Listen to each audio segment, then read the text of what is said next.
Thank you so much. Good afternoon, everyone. My name is Sara Jerving. I'm a journalist with Devex, and we're thrilled to be convening you all here today for this very rare and special moment in the WASH sector. As Kate mentioned, it's been nearly 50 years since the last UN Water Conference, and so there's a lot to unpack here, a lot of aspirations about what could come out of this. I was at the UN headquarters building yesterday, as I'm sure a lot of you were as well, and a lot's going on. So we want to unpack that a little bit and set the scene. So I'd like to invite Kate Medlicott to the stage to do that for us. Kate is the sanitation team leader at the World Health Organization within the Water and Sanitation Division. Thanks so much for joining us.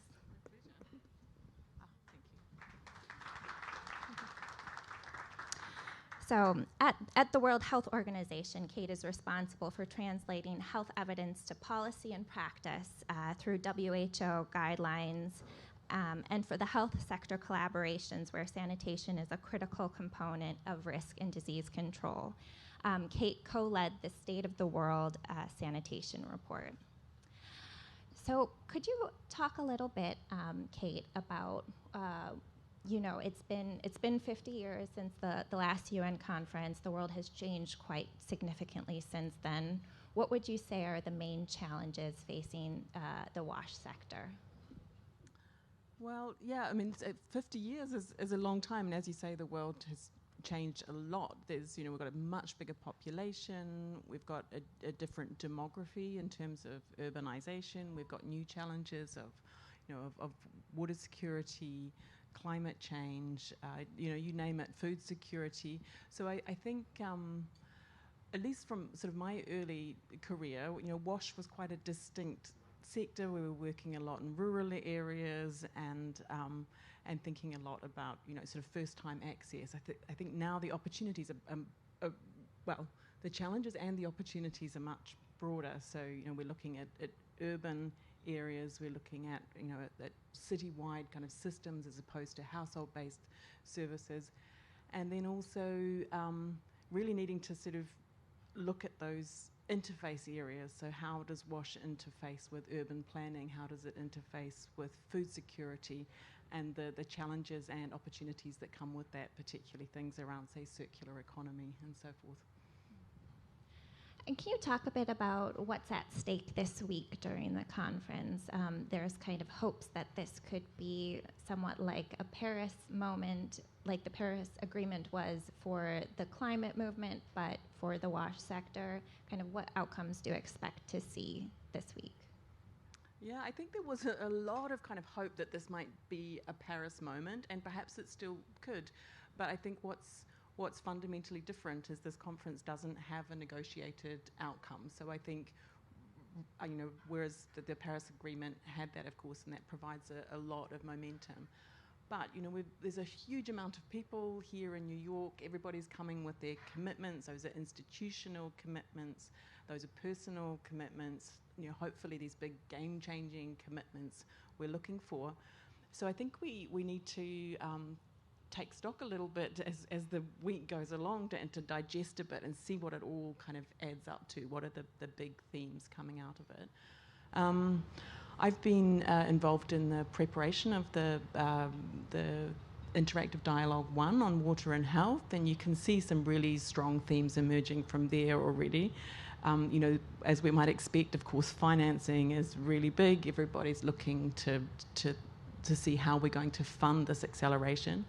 But I think the really important, maybe it's not the most, not going to set the world on fire as an idea, but this shift to system strengthening. So not just thinking about facilities, but what are the whole of government systems that sustain WASH services. And I think we can see really strong parallels coming from the health sector, what needs to be done for health system strengthening and WASH system strengthening. I think that's really embedded as an idea now. And what would you see as is needed for some of these system strengthening approaches? Well, there's loads, right? But I think, and even it's funny you say that, because sometimes we throw around the term system strengthening like it's something that's well defined. I mean, but we're really talking about all the elements of governance. So that's whether the legislative, the policy, the regulatory, the funding and finance flows, as well as the kind of national systems that support service delivery and the data flows that pick up on progress and course correction when that's not happening.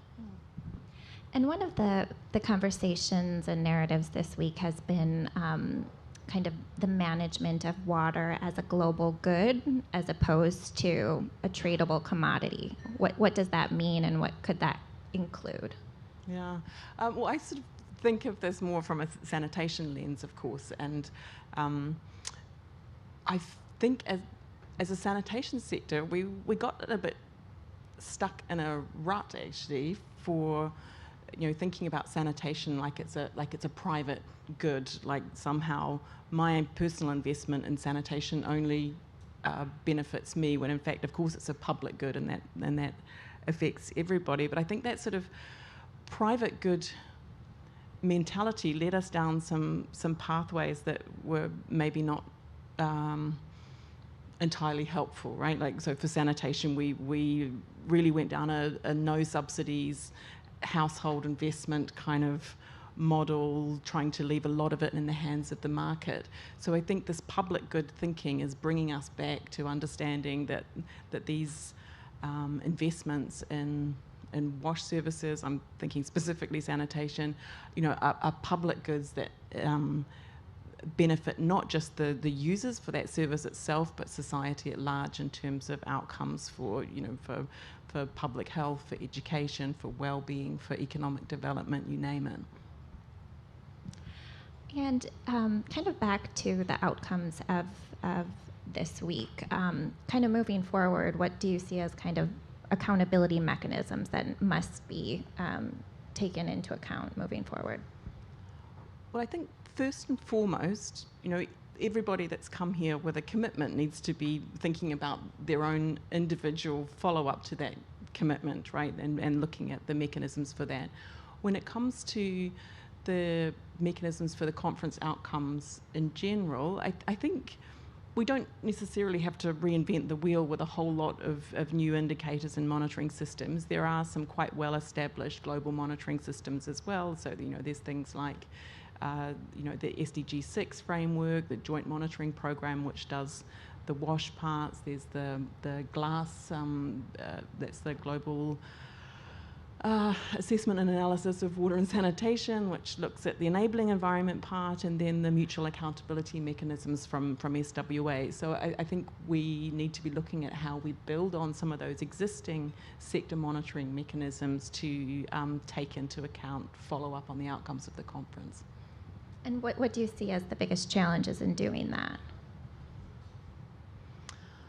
I think we're going to have to agree on first what are the metrics for that, right? I think we have to somehow first take stock of what is the most important thing to measure, because there's going to be thousands of commitments here, and trying to monitor all of them on any kind of global scale is clearly going to be an enormous task. So I think the challenge first is going to be figuring out what is that really important lever that we can be pulling. And this is just my sort of very first impression from yesterday, but I think what would be super interesting to see as an indicator is proportion of wash expenditure as a proportion of overall national expenditures, which is something that we do in health systems and is quite a good lever for comparing countries against each other and elevating the discussion from just financing for wash, but as a proportion of national budgets. And what other, as your focus is sanitation, kind of what sessions and what conversations are you most tuned into this week? Well, I just came from one yesterday, actually, which was really interesting, on sanitation regulation and the launch of a new coalition around sanitation regulation. We have a what we call RegNet, a regulators network, and I think it's been super interesting in the last kind of few years to see this shift from, you know, what I was talking about before, largely kind of household-driven or market-based approaches, to now really talking about professionally managed and regulated services, and then looking at, you know, what are the kind of coalitions that are going to drive high quality regulation for sanitation, and what do the service delivery models look like at kind of at citywide scale. And then also I've been, you know, we have this sanitation workers initiative, which is really one of my favorite things I'm involved in. It's just, you know, quite shocking, in fact, actually, to see the conditions that many sanitation workers live in, and what it's going to take to sort of have enough workers, and enough workers with dignified jobs to meet our SDG promise.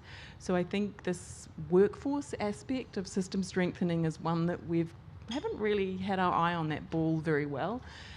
So I see that coming up, and I'm really looking forward to working more in the space of workforce for WASH. And you co-led the State of the World Sanitation report. What are some kind of key takeaways from that report? Yeah, well, firstly, it kind of lays out the status of where we're at, the rates of acceleration. I think everybody's heard it said many times that on average we need to quadruple rates of progress. So there's that, but then it kind of looks forward to, you know, what we know works and what can be done about it. So pulling in kind of health-based evidence from global guidelines, like the guidelines on sanitation and health, but also looking at really promising case studies and points to countries, you know, like the Asian tiger countries that actually transformed sanitation within a generation. And at the time they started that transformation, they actually had GDPs that are you know, equivalent to many sub-Saharan African countries now, which really kind of makes the case that while it does seem challenging, it is doable, it has been done, history shows us that. And then the report kind of lays out ways forward that are structured around the SDG 6 global acceleration frameworks, which is, you know, 5 accelerators. So that's governance, finance, data, capacity, and innovation. They're kind of broad, and there's a whole lot of more specific recommendations under there. And actually, that's the same set of accelerators that are framing all of the interactive dialogue concept papers as well. So, yeah.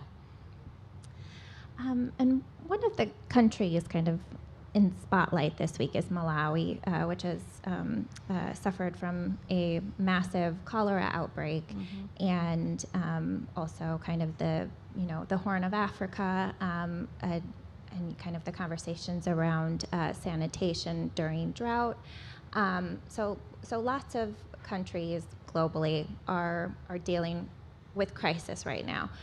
Do you think that kind of the conversations this week in New York can translate to the ground? Kind of will it make a difference for these countries? Yeah, well, I think firstly to acknowledge, as you say, countries in crisis, and we're talking about system strengthening a lot, we need to acknowledge that some of those countries in crisis have very weak or in some cases kind of no systems to build on.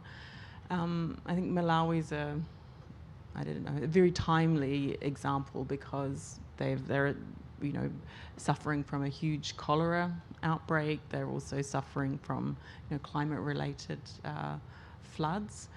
And I think it points to this really difficult tension between addressing immediate needs and getting to root causes of problems. And so using cholera as an example, not just in Malawi, but in many places, I think it's a deep frustration of mine, actually, when you see where cholera pops up again and again. It's in the places with low levels of sanitation. It's quite predictable where we're going to see cholera emerge, and when we're in the midst of the response, we can, you know, find resources for vaccines, for jerry cans, for disinfectant, But by the time the kind of immediate emergency has moved on, the will and the funding has also moved on, and therefore the root causes of sanitation failures are not dealt with, and then we sort of loop back around to the cycle. And I think that's not just my frustration. The Global Task Force on Cholera Control also kind of recognised that that's a challenge, and getting out of that kind of firefighting mode of course is the ambition, but doing it in practice I think is a challenge, and a challenge that's made more complicated by these issues of climate change and conflict. Well, thank you so much, Kate. We really appreciate you kind of setting the scene for us for our conversations. I appreciate it.